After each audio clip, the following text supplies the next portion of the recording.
আল্লাহ বলেন, ওরে দুনিয়ার মানুষ, আমি আল্লাহ সংক্ষিপ্ত সময়ে একটা সফর দিয়ে তোমাদেরকে দুনিয়ায় প্রেরণ করেছি, কিন্তু দুনিয়ায় আসার পরে আমি আল্লাহ তোমাদেরকে ভালো মন্দের স্বাধীনতাও দিয়েছি। জোরে বলুন ঠিক না বেটি? কিন্তু এই ভালো মন্দ তোমার দুনিয়ার প্রত্যেকটা কৃতকর্মের জন্য কাল কিয়ামতের দিন আমার আল্লাহর আদালত জবাব দিতে হবে। জোরে বলুন ঠিক না বেটি? কুল্লু নাফসিন বিমা কাসাবাত রাহিনা আই মারহুনা। দুনিয়ার প্রত্যেকটা মানুষ তার নিজ নিজ কৃতকর্মের জন্য আমার আল্লাহর কাছে জবাব দিতে হবে। যেই দিন কোনো মানুষের সুপারিশ চলবে না, যেই দিন কোনো এমপি মন্ত্রীর সুপারিশ চলবে না। This is my order, I am MP, ছেড়ে দাও। চলবনি না? যখন চলবনি প্রেসিডেন্ট আমেরিকার ট্রাম্প প্রেসিডেন্টের সুপারিশ চলবনি? একমাত্র খার রাজত্ব। জোরে হই না খার। লিমানিল মুলকুল ইয়াউম লিল্লাহি ওয়াহিদিল কাহ্হার।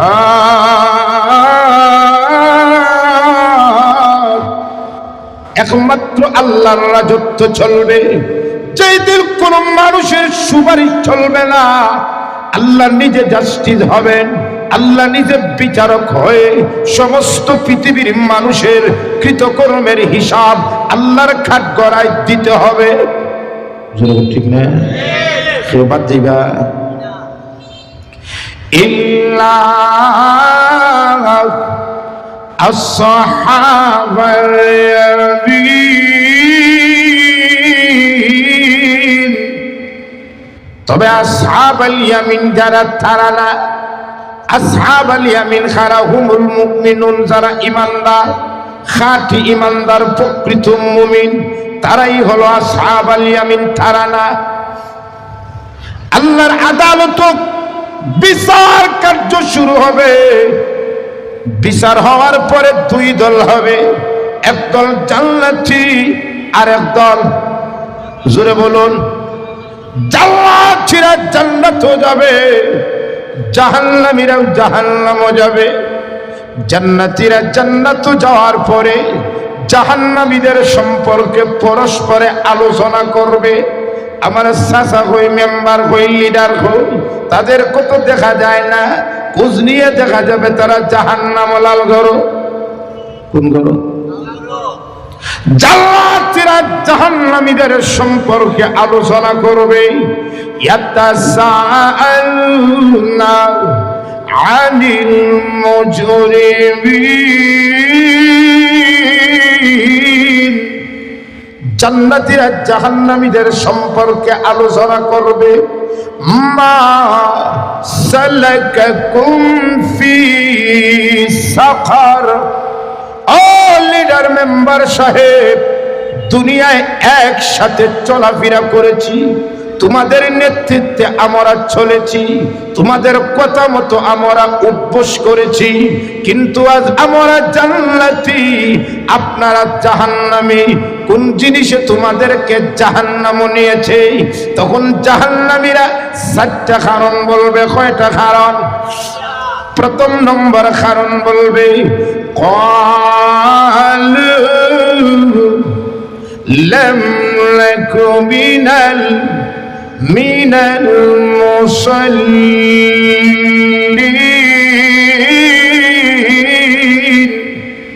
ওরে জান্নাতি, দুনিয়ায় একসাথে চলাফেরা করেছি, ফিরের বাজারও একসাথে, দোকানও চা খাওয়ার জন্য বসেছি।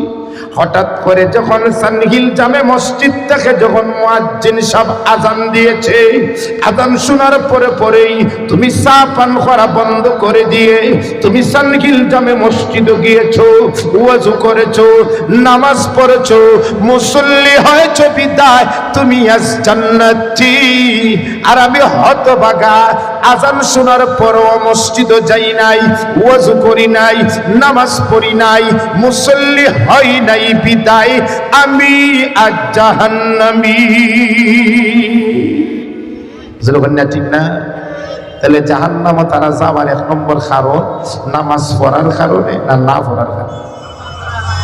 তাহলে এই কথাটা আমরা পরিষ্কার হয়ে গেলাম, জাহান্নামে যাওয়ার প্রথম নম্বর কারণ হইল নামাজ না পড়ার কারণে। তাহলে এই কথাটা পরিষ্কার, নামাজ পড়লে জান্নাতি আর নামাজ না পড়লে হুজুর হইনা জাহান্নামী। এই আমার এই কথার উপর সবাই একমত নেই, হুজুর এখন সবাই একমত নেই। এখন আপনারা বলুন তো, আমরা জান্নাতও যাইতাম না জাহান্নামও? না হুজুর হইনা? জান্নাতও যদি যাইতে হয় তাহলে খালি 2 ওয়াক্ত নামাজ পড়লেই জান্নাতও যাওয়া সম্ভব না? হুজুর হইনা? না কয় ওয়াক্ত পড়তে হইব? 5 ওয়াক্ত পড়তে হইব। এখন আপনারা একটা কন্ডিশন, একটা জরিপ করেছেন আদমশুমারি মতো আপনাদের মসজিদের মধ্যে শুক্রবারে যেই পরিমাণ মানুষ মুসল্লি হয়, বাকি 5 ওয়াক্ত মনে হয় এর চেয়ে ডাবল হয় না? হুজুর হইনা? তো শুক্রবারে যেই পরিমাণ মুসল্লি হয়, বাকি 5 ওয়াক্ত এরা যায়, এরা মনে হয় আপনারা সমাজতা হয় না, আসমানও যায় মনে হয়। আমার কথা হইল শুক্রবারে যেই পরিমাণ মুসল্লি হয়, এটা হইল আপনাদের এলাকার পুরুষের জনসংখ্যা। যখন ঠিক না ঠিক? কিন্তু শুক্রবার পরে ওয়াক্তিয়া নামাজে যেই পরিমাণ মানুষ হয়, এরা হইল আপনাদের এলাকার জান্নাতি দল। না যখন ঠিক না ঠিক? তাহলে জরিপ করুন চান আমরা জান্নাতও যাইমু বেশি না জাহান্নামও যাইমু বেশি? কারণ নামাজ পড়লে জান্নাতি, না পড়লে জাহান্নামী। এবার আসুন নামাজ সম্পর্কে কিছু আলোচনা করা দরকার। কেন নামাজের এত গুরুত্ব? না পড়লে জাহান্নামী কেন? কারণ দেখেন, 1 নম্বর নামাজ গুরুত্ব হওয়ার কয়েকটা দিক আপনাদের সামনে আমি আলোচনা করব। আপনারা পয়েন্ট হিসাবে মনে রাখবা, নামাজ কেন মুসলমানের জন্য এত গুরুত্ব। 1 নম্বর পয়েন্ট হলো, নামাজ হলো ইসলামের ভিত্তির মধ্যে, ইসলামের রুকুনের মধ্যে 2 নম্বর রুকুন হইল নামাজ। কয় নম্বর রুকুন? আর রসুল কয় নম্বর? ইসলামের ভিত্তি কয়টা? কলিমা, নামাজ, রোজা, হজ, যাকাত। এই 5টা হলো ইসলামের রুকুন, ইসলামের ভিত্তি। এই ভিত্তির মধ্যে নামাজ কয় নম্বর স্থানও আছে? 2 নম্বর স্থান। ওখানে নবীজি ফরমান, বুনিয়াল ইসলামু আলা খামস, শাহাদাতু আল্লা ইলাহা ইল্লাল্লাহ ওয়া আন্না মুহাম্মাদার রাসূলুল্লাহ ওয়া ইকামিস সালাহ। ইসলামের 2 নম্বর রুকুন হইল নামাজ, যার কারণে নামাজের গুরুত্বটা মানুষের, মুসলমানদের কাছে অনেক বেশি। এটা কয় নম্বর পয়েন্ট? 2 নম্বর পয়েন্ট হলো নামাজ কেন মুসলমানদের জন্য এত গুরুত্ব। 2 নম্বর পয়েন্ট হলো, ইবাদতের মধ্যে সর্বপ্রথম ইবাদত হইল নামাজ। ইবাদতের মধ্যে সর্বপ্রথম ইবাদতের নাম কি? নামাজ। এই দিক দিয়ে নামাজের গুরুত্ব কম না বেশি? 2 নম্বর। 3 নম্বর, নামাজ কেন এত গুরুত্ব, কারণ কি? 3 নম্বর হইল, ইবাদতের জননী, ইবাদতের মা বলা হয় নামাজকে। ঘরের মধ্যে মায়ের ভূমিকা যেমন ভাবে বেশি, ঠিক তদ্রুপ ইবাদতের মধ্যে নামাজের ভূমিকাও ঠিক তদ্রুপ বেশি। ওখানে নামাজকে বলা হয় উম্মুল আমাল, ইবাদতের মা। মায়ের গুরুত্ব সংসার কম না বেশি? ইবাদতের মধ্যেও নামাজের গুরুত্ব। কয় নম্বর পয়েন্ট হইলা? 3 নম্বর। 4 নম্বর, কেন নামাজ এত গুরুত্ব? কারণ পবিত্র কোরআনে 30 পারা কোরআনে আল্লাহ শুধুমাত্র নামাজের কথাই 82 বার আলোচনা করেছেন। সুবহানাল্লাহ। একটা কথা দুইবার তিনবার বললেই গুরুত্ব হয়ে যায়, আর এই জায়গা দুই তিনবার না বলে কতবার বলছেন নামাজের কথা? 82 বার। তাহলে বোঝা যায় নামাজের গুরুত্বটা আল্লাহর কাছে যেমন বেশি, বান্দার কাছেও তেমন। না কয় নম্বর কারণ বললাম?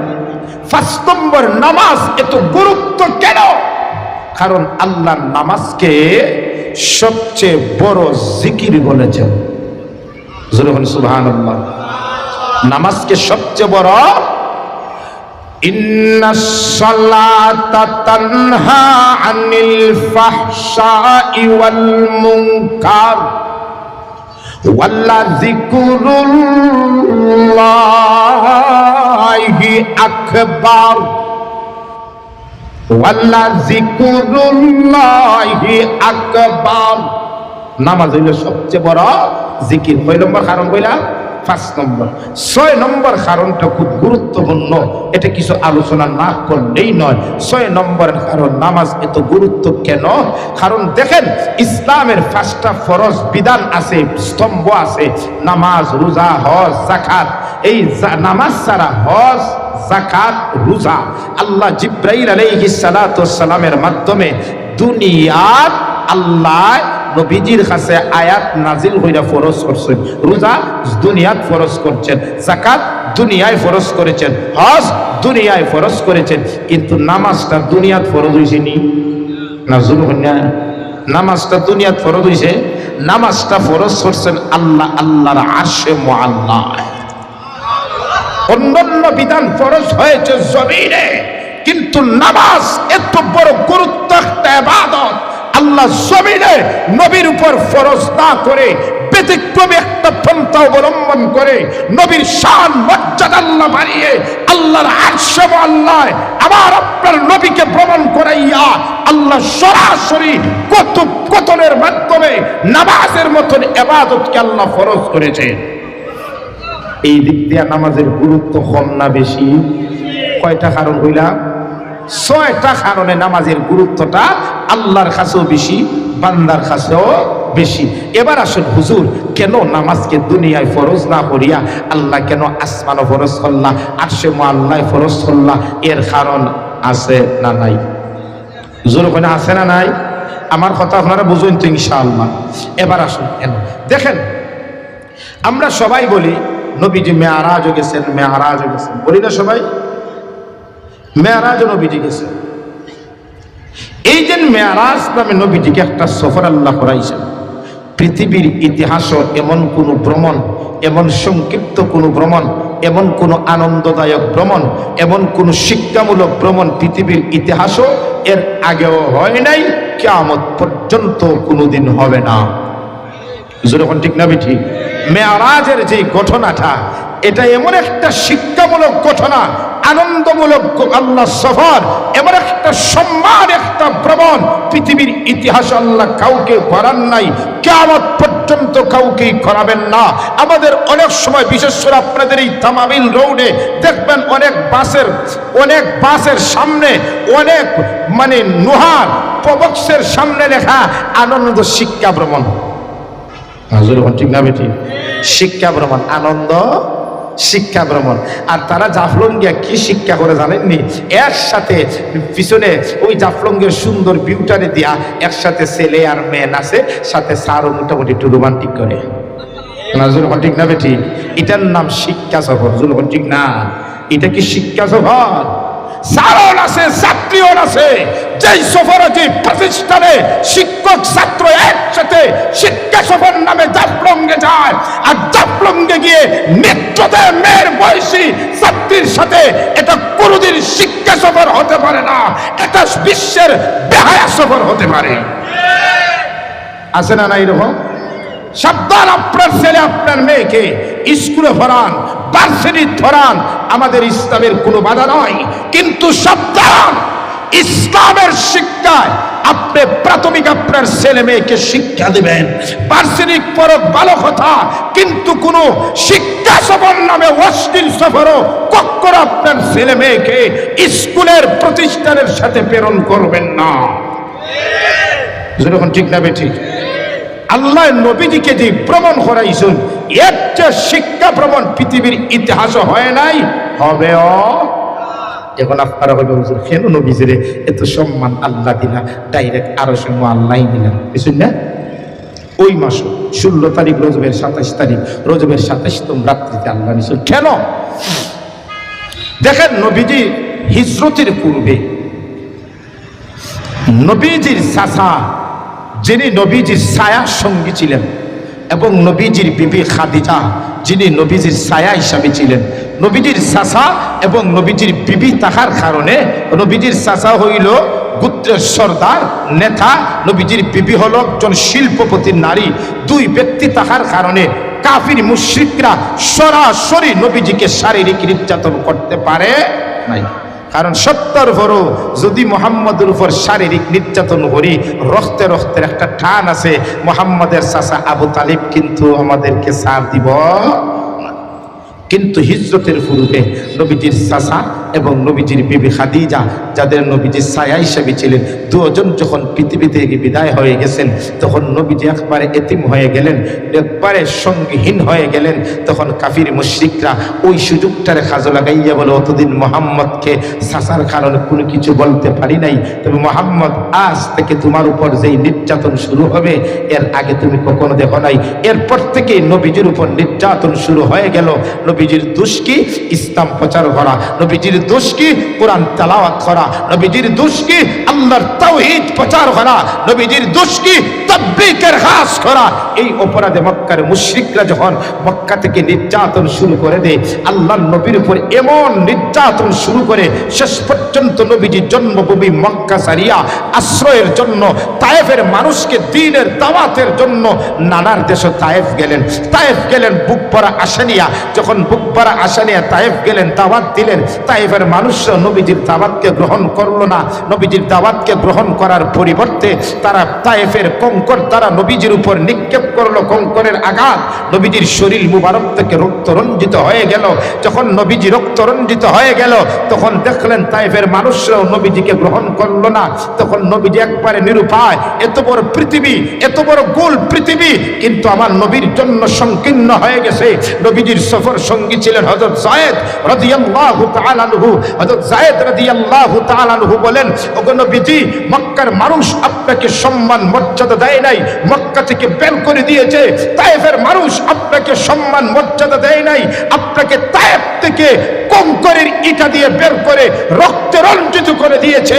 ও আল্লাহর নবী, এখন আপনি যাবেন কোথায়? এখন আপনি যাবেন কোথায়?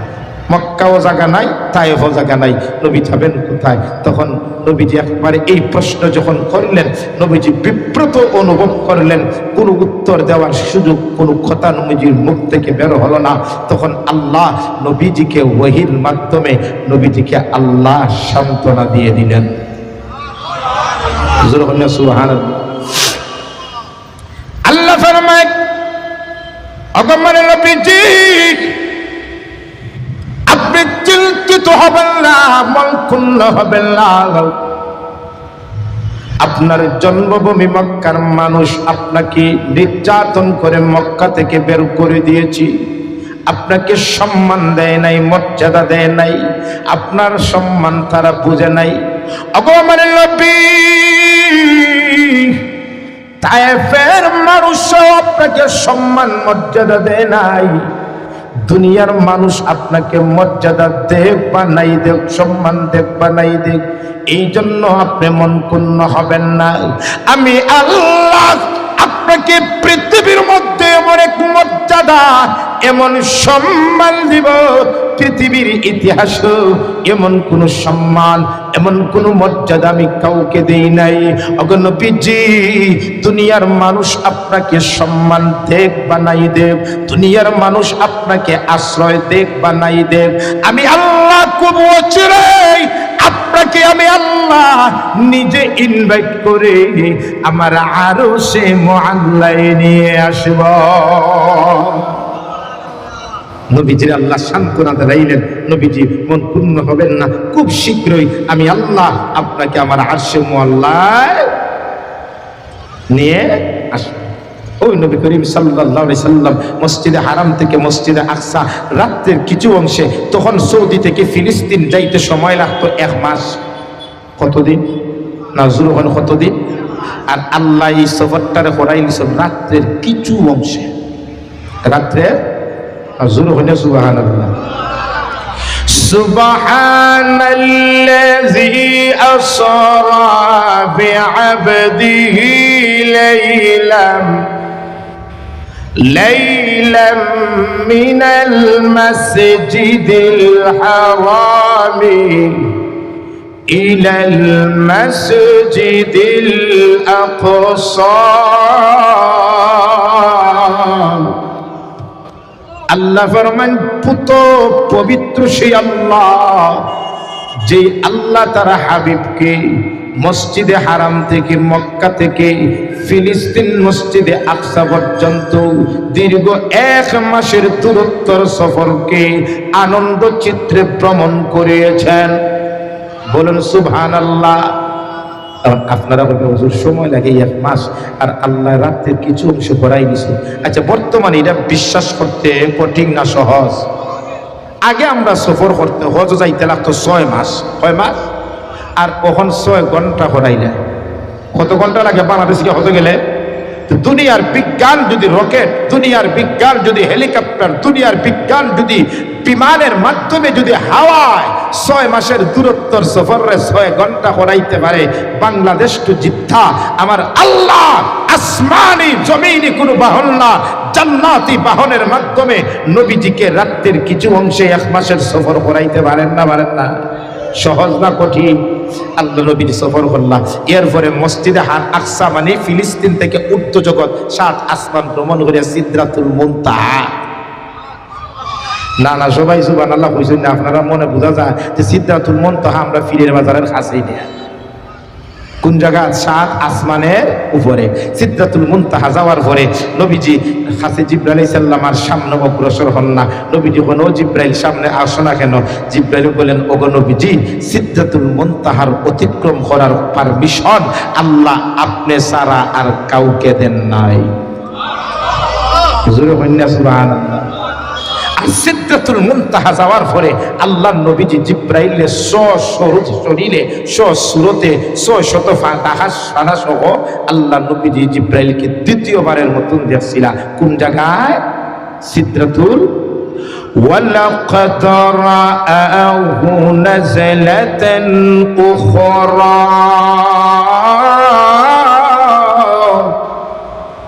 عند سدرة المنتهى عندها جنة المأوى। জিবরাইল বলে, লোগো নবীজি, সিদরাতুল মুনতাহার সামনে অতিক্রম করার পারমিশন আল্লাহ আপনি ছাড়া অন্য কাউকে দেন নাই। মসজিদে হারাম থেকে নিয়ে এখন পর্যন্ত যে বাহনে সওয়ার হয়েছেন এটা ছিল জান্নাতি বুরাক, আর এখন সিদরাতুল মুনতাহা থেকে আল্লাহর আরশে আজিমে যে বাহনে যাবেন সেই বাহনের নাম হলো রফরা।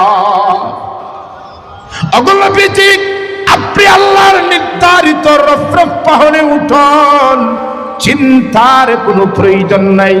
আল্লাহ স্বয়ং আরশে মুআল্লায় আপনার জন্য অপেক্ষমান। আল্লাহর নবী রফরফে উঠেন, উঠতে দেরি হয়, রফরফ নবীজিকে নিয়ে আল্লাহর আরশে যেতে দেরি হয় না। আল্লাহর নবী আরশে মুআল্লায় আল্লাহকে চোখে আল্লাহকে দেখে নবীজি আল্লাহর কুদরতি হয়ে সেজদা দেন। আল্লাহ বলেন, ওগো নবীজি, আমি নিজে ইনভাইট করে আপনাকে এনেছি আমার দরবারে। আমি আপনার বন্ধু, আপনি আমার বন্ধু। বন্ধুর মধ্যে নো সরি নো কম, নো সরি নো ট্যাক্স। সুতরাং আপনি আপনার মাথা উত্তোলন করুন, আল্লাহর নবীজি মাথা উত্তোলন করেন। আল্লাহর নবীজি মাথা উত্তোলন করার পরে আল্লাহ বলেন, ওগো নবীজি, দুনিয়ার মসজিদে হারাম থেকে আপনার সম্মানার্থে দুনিয়ার কোনো বাহন ব্যবহার করি নাই। আমি আল্লাহ জান্নাতি বুরাক, জান্নাতি রফরফের মাধ্যমে, প্রটোকল ফিরিস্তাদের মাধ্যমে প্রটোকল দিয়া আমি আল্লাহ আরশে মুআল্লায় নিয়ে আসলাম। ওগো নবীজি, আমার আল্লাহর জন্য আপনি কি হাদিয়া এনেছেন? সে বলছেন কি হাদিয়া আছে? নবীজি মনে হয় বলছিলা 1 কেজি মিষ্টি আনছি, ফিরের বাজার থেকে 1 কেজি দই আর 1 কেজি রসগোল্লা, তা বলছিলাম হবে না। আল্লাহ নবীজিকে যখন বলেছেন কি হাদিয়া এনেছেন, নবী ফরমান, আল্লাহ, দুনিয়ার এমন কোন জিনিস নাই যে জিনিসটা আপনার শানের মোতাবেক হয়, তবে আল্লাহ, আমি নবীজি খালি হাতে আসি নাই। আমার উম্মত আমার নিজের পক্ষ থেকে আপনার জন্য 3টি হাদিয়া এনেছি। কয়টা হাদিয়া? জোরে বলুন কয়টা? আপনারা বলুন, আমিও বলি কি হাদিয়া। আল্লাহর নবী ফরমান, আল্লাহ, আত-তাহিয়াতু লিল্লাহি ওয়াস-সালাওয়াতু ওয়াত-তাইয়্যিবাত। আল্লাহর নবী ফরমান, আল্লাহ, আমি আপনার জন্য 3টি হাদিয়া এনেছি। 1 নম্বর তাহিয়াত, 2 নম্বর তাইয়্যিবাত, 3 নম্বর সালাওয়াত। কয়টা হাদিয়া? জোরে বলুন কয়টা? 1 নম্বর তাহিয়াত, 2 নম্বর তাইয়্যিবাত, 3 নম্বর সালাওয়াত। 3 নম্বর কয়টা হাদিয়া? কয়টা হাদিয়া? আপনারা বুঝবেন হুজুর, মিষ্টি না দই না রসমালাই, কিচ্ছু তো বুঝলাম না। আমি এর ব্যাখ্যা করে বলি, নবী যে আল্লাহকে ফরমান তাহিয়াত, তাইয়্যিবাত, সালাওয়াত, 3টি হাদিয়া। কোন 3টি হাদিয়া? আল্লাহর নবী ফরমান, আল্লাহ, আমার নবীজির জবানের ইবাদত, আমার উম্মতের জবানের ইবাদত, আমার নবীজির শারীরিক ইবাদত, আমার উম্মতের শারীরিক ইবাদত, আমার নবীজির মালের ইবাদত, আমার উম্মতের মালের ইবাদত আপনার জন্য হাদিয়া এনেছি। আল্লাহ খুশি না বেজার? আল্লাহ বলেন, নবীজি, আপনি বলুন এবার আপনি কি চান? যা চাইবেন আমি আল্লাহ আপনাকে তাই দিয়ে দিব। আমাদের চেয়ারম্যান সাহেব যদি প্রধানমন্ত্রী হইতে ডাক্তার ইউনূস সাহেব, যে প্রধানমন্ত্রী, আপনি কি চেয়ারম্যান সাহেব, আপনি কি তা চাও? যা চাইবে আমি তোমার তাই দিব। চেয়ারম্যান সাহেব হই, প্রধান ডাক্তার ইউনূস সাহেব, আমার 1 দিনের সময় দেখবা, আমি বাড়িতে গিয়া বিবির সঙ্গে পরামর্শ করে আপনারা বলুন জানাইতেছি। ঠিক না ঠিক? আর আপনার সমাজের এখন পুরুষরা যেমন ভাবে মহিলা ভক্ত হইছে, ইয়া সুবহানাল্লাহ, এর বিবি ছাড়া করে কিচ্ছুই করে না। নজর ঠিক না ঠিক? না না, আপনারা এলাকার কথা হইতেছেন, এটা আপনার সুনামগঞ্জে বহুত এরকম আছে, দেখা যায়। আপনারা এলাকা বানায় খুব বালা স্ট্রং বানায়। তো যাই হোক, নবীজি যখন বলছেন, নবীজি আপনি কি চাই, তখন নবীজি বলুন, আল্লাহ, যেহেতু আমার পারমিশন দিছো, যা চাইবো তাই দিব। আল্লাহ বলুন, কি প্রতা হরহনে আমি কইছি না যা চাইবা তাই দিবা। নবীজি, আল্লাহ যদি অনুমতি দিয়েই থাকেন। আল্লাহর নবী ফরমান, আল্লাহ, যদি যা চাইমু তাই দিয়ে দেন।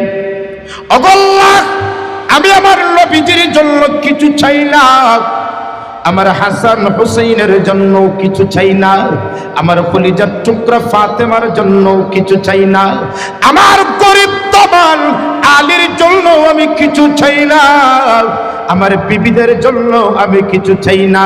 আল্লাহ, আমি আমার গুনাহগার ইয়েতিম উম্মতের মাগফিরাত চাই।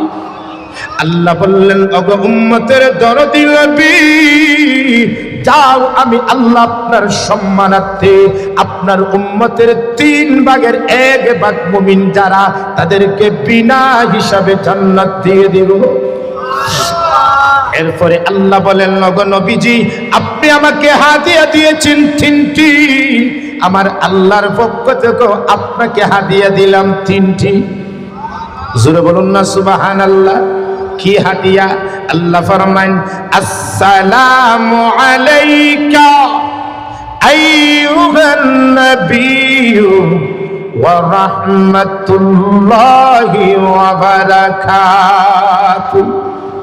আল্লাহ ফরমান ওগো নবীজি, আমার আল্লাহর পক্ষ থেকে আপনার উপর সালাম, বরকত, রহমত নাজিল হোক। জোরে বলুন না সুবহানাল্লাহ। আল্লাহ বলেছেন আলাইকা, আপনার উপর। নবীজি যখন আল্লাহকে হাদিয়া দেন, নবীজি শুধু বলেন নাই আল্লাহ আমার মুখের ইবাদত, সাথে সাথেই বলেছেন আমার উম্মতের মুখেরও ইবাদত। নবী যখন আল্লাহকে হাদিয়া দিয়েছেন, নবী এবং নবীজির উম্মতের পক্ষ থেকে আল্লাহকে হাদিয়া দিয়েছেন, কিন্তু আল্লাহ যখন নবীজিকে হাদিয়া দিয়েছেন, উম্মত ছেড়ে শুধুমাত্র নবীকে দিয়েছেন। ঠিক না বেটি? আল্লাহর নবী ফরমান আল্লাহ আমি হাদিয়া দিয়েছি আমার এবং আমার উম্মতের পক্ষ থেকে, কিন্তু আপনার হাদিয়াটা আসছে আমার উপর, আমার উম্মতের কথা আপনি তো বলেন নাই। আল্লাহর নবী ফরমান আল্লাহ আলাইকার জাগাত আলাইনা কাবারা। সাথে সাথে নবীজি ফরমান আসসালামু আলাইনা ওয়া আলা ইবাদিল্লাহিস সালিহিন।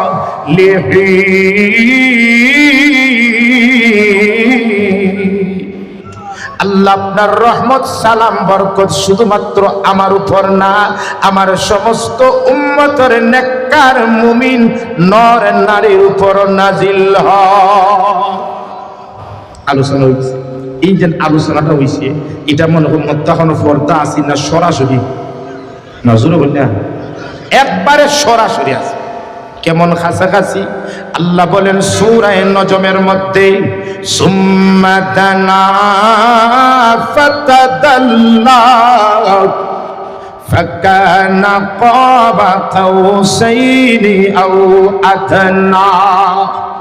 আল্লাহ এবং নবীজি যখন আরশে মুআল্লায় কথোপকথন করেন, আলোচনার মধ্যে পার্থক্য ছিল একটা ধনুকের ব্যবধান, এত কাছাকাছি ছিলেন। অনেক আলোচনা হয়েছে, সময় নাই। অনেক আলোচনা হওয়ার পরে তখন আল্লাহ নবীজির হলেন ও নবীজি, আপনার আমি ইনভাইট করে আমার আরশে মুআল্লা আনলাম, এখন আপনার জন্য আমার পক্ষ থেকে স্পেশাল কিছু হাদিয়া নেওয়া দরকার আছে না নাই? তখন আল্লাহ নবীজির একটা হাদিয়া দিলা, ওগো নবীজি আপনার এবং আপনার উম্মতের জন্য আমি আল্লাহ দৈনিক 50 ওয়াক্ত নামাজ হাদিয়া দিলাম। না না, যারা সুবহানাল্লাহ কইছো না পালাই কইছো, কারণ সুবহানাল্লাহ হড়াই তো বালা। হুজুর 5 ওয়াক্ত আমরা পড়তে পারি না, আর আপনি 50 ওয়াক্তের মাপ পাত্তাছুন, সুবহানাল্লাহ কারণে খুশি। হুজুর এখন ঠিক না? না হুজুর এখন ঠিক না বেটি? 5 ওয়াক্ত পড়তে পারতেছি না, জানে ইলজামে মসজিদও এত সুন্দর মসজিদ, আর আপনি 50 ওয়াক্তের মাপ মাথায় না, আর সুবহানাল্লাহ হইতাম ইম্পসিবল। নামাজ কয় ওয়াক্ত দিছ? না হুজুর এখন 50 ওয়াক্ত। কত ওয়াক্ত? আল্লাহর নবী যে আল্লাহর কাছ থেকে বিদায় লইয়া আইতেছেন, আমি শেষ করি আমার কথা। বিদায় লইয়া ষষ্ঠ আকাশে দেখা হয়েছে মুসা আলাইহিস সালামের সাথে। মুসা আলাইহিস সালাম ওগো নবীজি, দুনিয়া থাকতে আমি আল্লাহর সাথে কথা কইছিলাম, আর একদিন অডিও কনফারেন্সে কথা হইতে হইতে হইতে হইতে আমি আল্লাহর কইছিলাম, আল্লাহ অত সুন্দর যদি আপনার কথা হয়, না জানি আল্লাহ আপনার দেখতে কত সুন্দর, আল্লাহ আপনার একটা বার আমারে দেখা দেন না। আল্লাহ আমারে বলছেন লাং তারানি, ও মুসা দুনিয়ার চর্মচক্ষু দ্বারা আমার আল্লাহরে দেখা সম্ভব না, কোনদিন আর দেখতেও পারছি না, আপিল হইলেও পারছি না। আর ও শেষ নবী, আপনি কত সম্মান, আপনি কত মর্যাদা, আপনার কাছে আপিল করতে হয় নাই, আল্লাহ স্বয়ং আপনাকে আরশে মুআল্লায় নিয়ে সরাসরি আল্লাহ আপনাকে দেখার সুযোগ করে দিয়েছে। আমি ভাবলাম কোনদিন আমার চক্ষু দ্বারা আল্লাহকে দেখতে পারি নাই, সুতরাং শেষ নবী আল্লাহর আরশে মুআল্লায় গিয়েছে, যেই নবীর চক্ষু আল্লাহকে দেখেছে, যেই নবীর ফেস চেহারা আল্লাহকে দেখেছে, কমপক্ষে সেই নবীর চক্ষুটা, সেই নবীর ফেসটা আমি পয়গম্বর মুসায় দেখি। তাই আপনাকে দেখার জন্য বসে রইলাম। পয়গম্বর মুসা নবীর দিকে তাকাইলেন, দেখলেন। পয়গম্বর মুসা বললেন, ওগো নবীজি, আল্লাহ আপনাকে আপনার উম্মতকে কি হাদিয়া দিয়েছেন? নবীজি খুশি হইয়া বলেন 50 ওয়াক্ত। কয়েকত দৈনিক। মুসা আলাইহিস সালামে ফরমানো মুহাম্মদ আল্লাহর হাদিয়া ফারাই আল্লাহর হাদিয়া ফে উশারাই লিছো বেউস হয়ে গেছো। দৈনিক 50 ওয়াক্ত নামাজ আপনার উম্মতে পড়িনি বলি আমার বনি ইসরাইলে দৈনিক 2 ওয়াক্ত পড়তে পারছে না। কয় ওয়াক্ত? আমার বনি ইসরাইল দৈনিক 2 ওয়াক্ত নামাজ পড়তে পারে নাই। আপনার আখেরি জমানার উম্মত, কম্পিউটারের জমানার উম্মত, মোবাইলের জমানার উম্মত, ফেসবুক ইউটিউব ভাইবার জমানার উম্মত, ভাইরাল হওয়ার উম্মত। যখন যুবকরা বিপিএল আইপিএল নিয়ে সারা রাত মোবাইলের স্ক্রিনের দিকে তাকিয়ে থাকবে, যখন যুবকরা মুভি দেখার জন্য সারা রাত, যখন যুবকরা ফিফা ওয়ার্ল্ড ফুটবল দেখার জন্য রাত 3টার সময় তাহাজ্জুদের নামাজ ফেলে দিয়ে ব্রাজিল আর্জেন্টিনা নিয়ে মস্ত থাকবে, আপনার এই আখিরি জমানার উম্মত দৈনিক 50 ওয়াক্ত নামাজ পড়িলিবনি। নজর ঠিক না? আল্লাহ নবী হন কিতা করতাম তে মুসা আলাইহিস সালাম হন আল্লাহ তো আপনার সম্মান দিছেন, আল্লাহর কাছে আর জান গিয়া কিছু কমাইয়া মুখ সুবহানাল্লাহ। নবীর জন্য 50 ওয়াক্ত নামাজ সম্ভব না? সম্ভব না। কিন্তু নবীজির উম্মতের কথা চিন্তা করে আল্লাহর কাছে গেলেন, আল্লাহুম্মা উম্মতি, আল্লাহ আমার উম্মতের উপর রহম করো। আল্লাহ 5 ওয়াক্ত কমাইলেন, আবার আইলেন 6ষ্ঠ আকাশ পয়গম্বর মুসার কাছে। মুসা আবার উপরে আবার আগে 9 বার খবর হইছে দেওয়া। মুসা আলাইহিস সালাম 9 বার বানাইছেন, যত বারে গেছেন কয়ক্ত কমছে? 5 9 50 মাইনাস 45 তাকে কত? 45 সময় দিয়েছেন। শেষবার আল্লাহ নবী যে যখন আল্লাহর কাছ থেকে আইতা মন বেজার, আল্লাহর মন বেজার খানে হইয়াছেন 50 আর হই রইল মাত্র 5, 45 তো কমাই নিলাম, আপনি তো খুশি হইতা। তখন নবী যখন আল্লাহ একটা বিষয় চূড়ান্ত সিদ্ধান্ত না নিয়ে আমি যাইতাছি না, আল্লাহ আর আবার কিতা সিদ্ধান্ত? আল্লাহ নবীজি ফরমান, ওগো আল্লাহ যদি আমার উম্মত কষ্ট কইরা যদি দৈনিক 50 ওয়াক্ত পড়তো তাহলে সওয়াব হতো 50 ওয়াক্তের ভাইরে। নজর হনে সুবহানাল্লাহ, আরো জোর হনে সুবহানাল্লাহ। কিন্তু আল্লাহ যেহেতু কমাই দিয়েছেন 45 ওয়াক্ত, এখন আমার নবীজির জানার বিষয় হলো আল্লাহ সংখ্যার দিক দিয়ে 45 ওয়াক্ত কমছে ঠিক, আল্লাহ সওয়াবের দিক দিয়ে জাকাত আছে তো। জোর হনে সুবহানাল্লাহ।